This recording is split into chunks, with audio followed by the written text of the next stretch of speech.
Good morning everyone. Thank you for having me. Ako po si Miss A, Arlene Morales Manyaol. Nandito tayo ngayon sa aking work.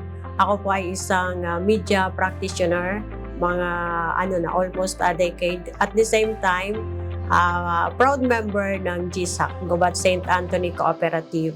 Naging member ako mula nung mag-start si GSAC dito sa Tabaco City branch. So nag-start dito, medyo mga buwan lang, tapos nag-member ako. Okay, to be honest, wala sa plano na mag-member kay GSAC kasi sabi ko nga doon sa aking narrative, dati akong member din ng isang kooperatiba dito sa Tabaco City. Kaso may nangyari na medyo hindi maganda. Kaya kung ayaw ko na talaga maging member ng isang kooperatiba dahil sa bad experience ko nung unang kooperatiba dito. And another is hesitant ako dahil narinig ko na naman parang church-based yung pangalan pa lang ng GSAC. Pero dahil sa pag-insist na-meet ko si Ma'am Nova, yung first general manager ng GSAC dito sa Tabaco City. And in-approach niya ako na magkakaroon dito ng kooperatiba. And tanong ako ng tanong sa kung ano ba yung yan.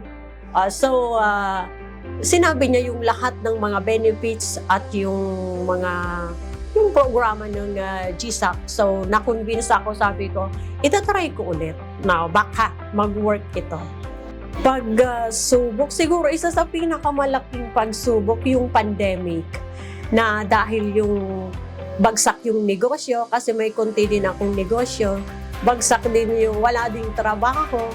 Pero continuous yung ng GSAC. Na-surprise na lang ako na si GSAC mayroong assistance nung mag-declare ng state of calamity. Si GSAC pala mayroong na binibigay para doon sa kanilang mga member na hindi naman ako na-orient doon kasi hindi naman ako nag-expect na mayroon pala akong makuha. Ang alam ko lang, pwede ako mag-loan, pwede ako mag-save. Pero meron palang calamity assistance. Meron palang mga na-surprise din ako kasi may mga kakilala ako na they're into business din. Tumutulong si GSAC sa mga pag-seminar kung paano ma-improve yung kanilang mga negosyo. So na-amazed ako. Marami. At yung madali kang maka-withdraw in case of halimbawa, kailangan mo na talaga ng pera. Unlike sa bangko, kailangan mo ng mahabang pila. Pero pag sa GSAC, medyo madali yung pag-access. Saka walang masyadong tanong, bakit ka mag-withdraw? Di ba? So, walang tanong-tanong, bakit ka mag-withdraw na ganun kalaki? Walang pakialam si GSAC kung i-withdraw mo yung perang tinago mo. So, siguro isa yan. So, kaya madali akong nakakapag-access sa aking mga transaksyon. Walang hassle sa pag-withdraw. Marami. Dapat unang-una. Maganda pala yung yung may savings ka. Hindi lang dahil nalulong ka, kundi maganda yung may savings ka. And na-convince ako kasi mas mataas yung interest ng savings ng GSAC compare sa mga bangko. And marami kasing benefits si GSAC kumpara sa iba na lesson na pwede ka pa rin magtiwala sa kooperatiba. Kung medyo nawala yung tiwala mo sa ibang kooperatiba, iba pala si GSAC. Pangalawa, dapat responsible ka. Pag responsible ka kasi sa kooperatiba, kaya another unexpected yung reward na ganito. Kasi naging responsable ka lang eh. Dahil sa responsibilidad mo, dahil responsable ka, meron palang mga nakukuha na hindi mo naman ini-expect. So, disiplina sa paggastos. Yung dapat disiplinado ka rin sa paggastos kasi ituturo sa iyo ni GSAC kung paano ka maging simple para yung simple living, para hindi ka mangutang or para yung inutang mo mapupunta doon sa mga produktibong bagay. Plus, nakakatulong din si GSAC sa pag-improve sa sa bahay. Kasi ang investment kasi pagdating sa bahay, yun ang sinasabing dead investment.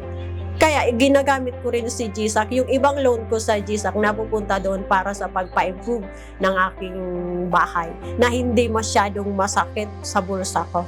Kasi niloan ko yun kay GSAC na inuunti-unti kong binabayaran. So yan ang mga so dapat pala diskarte ang kailangan. Yun ang isa rin sa naituro ng GSAC sa akin.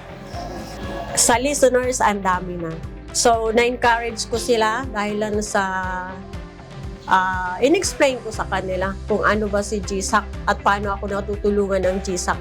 Sa family ko, marami na rin. At sa friends ko, marami na rin. Kasi nakikita nila na kahit pala yung klase ng pamumuhay ko, yung sabi nga, mahirap ka pero hindi ka stress. Mahirap ka pero hindi ka hindi miserable yung buhay mo dahil marunong kang humawak ng pera. So, siguro dahil sa nakikita nila, marami na akong naipasok na mga naging member din ng GSAC. And lahat naman sila responsible. Walang negative na nasabi si GSAC na yung pinasok mong tao, ganito, ganyan. Kaya maganda rin. Siguro good influence na rin. Kaya siguro ang may isasabi ko lang yung ibalik yung tiwala sa mga ganitong kooperatiba. Maybe hindi lahat ng kooperatiba is successful, pero iba pala si GSAC. Na kumbaga sabi nga nila, nakatanim na ng ugat. And tama yung tagline, GSAC is a keeper of your trust.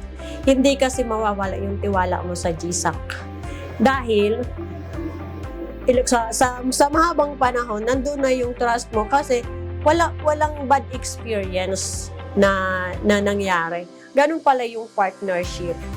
And next, dapat mag-ano pa rin pwede tayong may maganda yung savings na maliban sa mga bangko, meron tayo sa kooperatiba. Kasi sa kooperatiba, hindi lang ikaw yung natutulungan, yung mga miyembro din ng kooperatiba na gusto rin guminhawa yung kanilang buhay. Kasi pag investment, dapat hindi lang sa iisa ka nag-invest. Dapat sa maraming, kung may kakayahan ka naman, hindi lang sa bangko, magpili ka ng isang maasahan na kooperatiba.